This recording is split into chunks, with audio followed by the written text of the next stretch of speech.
Hello नमस्ते and welcome. आजको यस भिडियोमा हामीले ल्याटेकमा स्लाइडहरू कसरी बनाउने, बिमर प्रेजेन्टेसन हामीले नर्मल प्रेजेन्टेसनको लागि माइक्रोसफ्ट पावर पोइन्ट युज गर्छौं भने अब ल्याटेकमा कसरी बनाउने त पावर पोइन्ट स्लाइडहरू भनेर सिक्न जाँदैछौँ। त्यसको लागि हामीले यो टेक स्टुडियोमा आउने, यो टेक स्टुडियोमा आएर यो विजार्डमा जाने, विजार्डमा गएर यो क्विक बिमर प्रेजेन्टेसनमा क्लिक गर्ने। त्यसपछि हामीलाई यस्तो आउँछ। यसमा अब डिफल्ट छ, यसमा हामीले अरु कुनै चुज गर्न सक्छौं। जस्तो इस लेन्सिङ चुज गरे, यो फन्ट साइज 12 चुज गरे अनि मैले यतिकै ओके गरे। ओके गरेपछि हाम्रो यसरी यो आउँछ। यसमा डकुमेन्ट क्लास बिमर भनेर हुन्छ। युज प्याकेजहरु हामीलाई चाहिने प्याकेज अनि हाम्रो यो थीम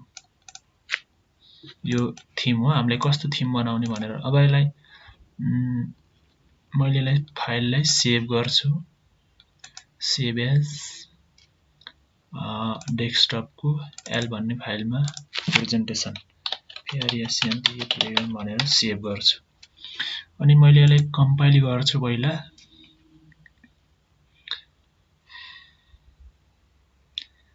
अनि कम्पाइल गरेपछि प्रोसेस नर्मल्ली भन्छ, भनेको हाम्रो कमान्डमा कुनै एरर छैन। अनि त्यसपछि बिल्ट इन भ्यू गरे भने हाम्रो आउटपुट आउँछ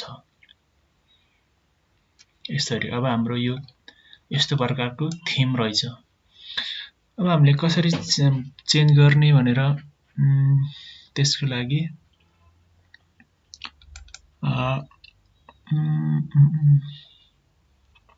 जहिले पनि बिमरमा के हुन्छ भन्दा फ्रेममा काम गर्नुपर्ने हुन्छ। जस्तै बिगिन फ्रेम अनि इन फ्रेम भित्र हामीले पनि जति पनि हाम्रो कन्टेन्टहरु लेख्नु पर्ने हुन्छ। जस्तो अब यो टाइटलको लागि अब यसलाई मैले सबैले कमेन्ट गर्छु। यसरी मैले यसमा सबैले कमेन्ट गरेको छु। जहिले पनि ल्याटेकमा बिगिन डकुमेन्ट र इन डकुमेन्ट भित्र काम गर्नुपर्ने हुन्छ। अब हाम्रो के यो टाइटल पेज हुन्छ यसमा। अब हामीले यसलाई कमेन्ट हटाएर टाइटलमा के राख्ने, यसरी मैले अहिलेलाई टाइटल भन्ने कमान्ड भित्र बिमर प्रेजेन्टेसन भनेर लेखेको छु। अनि डेटमा टुडे,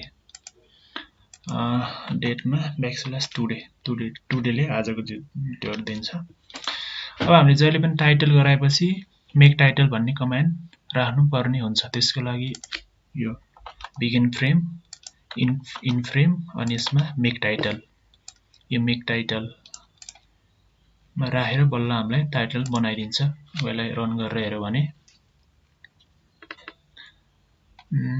टाइटल पेज बन्छ। हाम्रो टाइटल पेज बनेको छैन।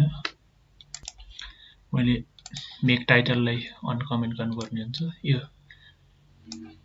\मेक टाइटल जहिले पनि अब यसरी टाइटलमा यो बिमर प्रेजेन्टेसन भनेर आएको छ, डेट यसरी आएको छ। अब हामीले फ्रेम कसरी बनाउने भन्दाखेरि फर्स्ट फ्रेमको लागि \सेक्सन दिन पनि सक्छौं। सेक्सन, सेक्सनमा के हो त इन्ट्रोडक्सन, सेक्सन इन्ट्रोडक्सन भयो। अनि बिगिन फ्रेम अनि इन फ्रेम। अब हामीले फ्रेममा यो यसमा चाहिँ हामीले कर्ली ब्र्याकेटमा इन्ट्रोडक्सन भनेर लेख्नु पर्छ। अब हामीले अब इन्ट्रोडक्सनमा के राख्ने हो त, समथिङ अब कन्टेन्टहरु राख्ने होला। म के कन्टेन्ट राख्छु भन्दा लोरेम लोरेम 1 यसरी मैले इन्ट्रोडक्सनमा र्यान्डमली एउटा सम टेक्स्ट ल्याएर हाल्दिएको छु। अब यसलाई रन गरेर हेरौँ भने के आउँछ, हाम्रो नेक्स्ट स्लाइड भन्छ।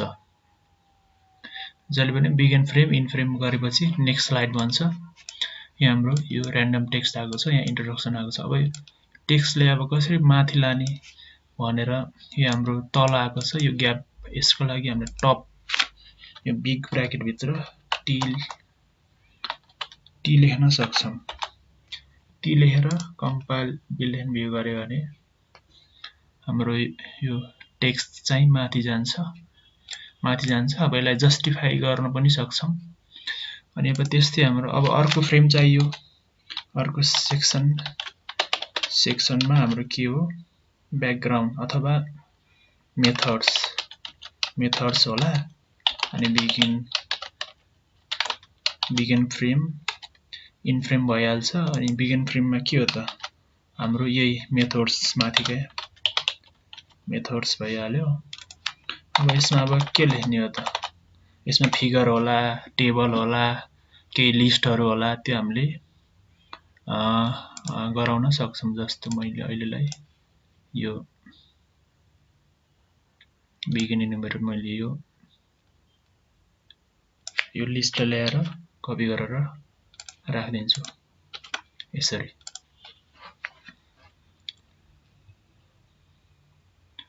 अब यो बिगिन फ्रेम इन फ्रेम गरेपछि हाम्रो नेक्स्ट स्लाइडमा जान्छ। अब यो पनि हाम्रो के छ, तल आएको छ। यसलाई पनि हामीले यसरी बिचमा यसमा चाहिँ अप्सनल ब्राकेट बिग ब्राकेटमा टी राख्यो भने टपमा एलाइन गर्न सक्छौं। अब मैले यो सेक्सन किन राखेको भन्ने कुरा गर्दैछु। अब हामीले टेबल अफ कन्टेन्ट्स पनि राख्नुपर्छ। त्यसको लागि हामीले के गर्ने भन्दा अर्को एउटा फ्रेममा फर टेबल अफ कन्टेन्ट्स भनेको अब यसमा पनि बिगिन फ्रेम एउटा फ्रेममा बिगिन फ्रेम इन फ्रेम भइहाल्छ। अनि यसमा के गर्ने भन्दाखेरि आउटलाइन भनेर लेख्ने। त्यसपछि हाम्रो ब्याकस्ल्यास टेबल अफ कन्टेन्ट्स यो हामीले यसरी टेबल अफ कन्टेन्ट्स लेख्यो भने जति पनि सेक्सनमा लेखेको कुराहरू माथि टेबल अफ कन्टेन्ट्समा अलरेडी आएर बस्छ। पावर पोइन्टमा लेख्नुपर्ने हुन्छ यसरी। यो इन्ट्रोडक्सन र मेथड्स मैले केमा राखेको थिएँ, यो सेक्सनमा। मेरो के छ, सेक्सनमा इन्ट्रोडक्सन छ अनि अर्को सेक्सनमा के छ, मेथड्स छ। त्यही भएर हाम्रो यो 1 र 2 मा आयो यसरी।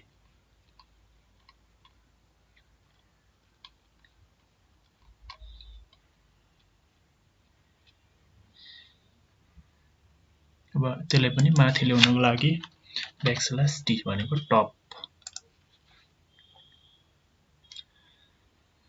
यस्तो तरिकाले हामीले नयाँ फ्रेम बनाउनु पर्यो भने बिगिन फ्रेम इन फ्रेम गर्ने। त्यसपछि आउटलाइनको लागि यो टेबल अफ कन्टेन्ट्स एउटा छुट्टैमा बनाएर लेख्न सकिन्छ। यसरी अब डिफ्रेन्ट तरिकाले स्लाइडहरू बनाउन सकिन्छ हाम्रो प्रेजेन्टेसनको रिक्वायर्ड अनुसार। अब यो कहाँ सेभ हुन्छ भन्दाखेरि पीडीएफ भएर बस्छ। मैले एल भन्ने फोल्डरमा सेभ गरेको थिएँ। मेरो प्रेजेन्टेसन भन्ने फाइल यहाँ छ, यो पीडीएफ यहाँ छ। यो प्रेजेन्टेसन भनेर पीडीएफ बनेको छ। अब यो पीडीएफ यसरी बन्छ। अब हामीले यसलाई प्रोजेक्टरबाट प्रेजेन्टेसन गर्न सकिन्छ। त्यसको लागि भ्यूमा गएर अथवा यसलाई ओपन विथ एक्रोबेट गरेपछि हाम्रो म्याक्सिमम पीडीएफ एक्रोबेट नै युज हुन्छ। अब यो पीडीएफ भयो हामीले बनाएको। अब यसलाई प्रेजेन्टेसन कसरी गर्ने भन्दा भ्यूमा गएर यो फुल स्क्रिन मोड गरेर हाम्रो यो के भयो, यो प्रेजेन्टेसन मोडमा गयो यसरी। टाइटल अनि आउटलाइन, इन्ट्रोडक्सन अनि मेथड्स यसरी। यस्तो तरिकाले हामीले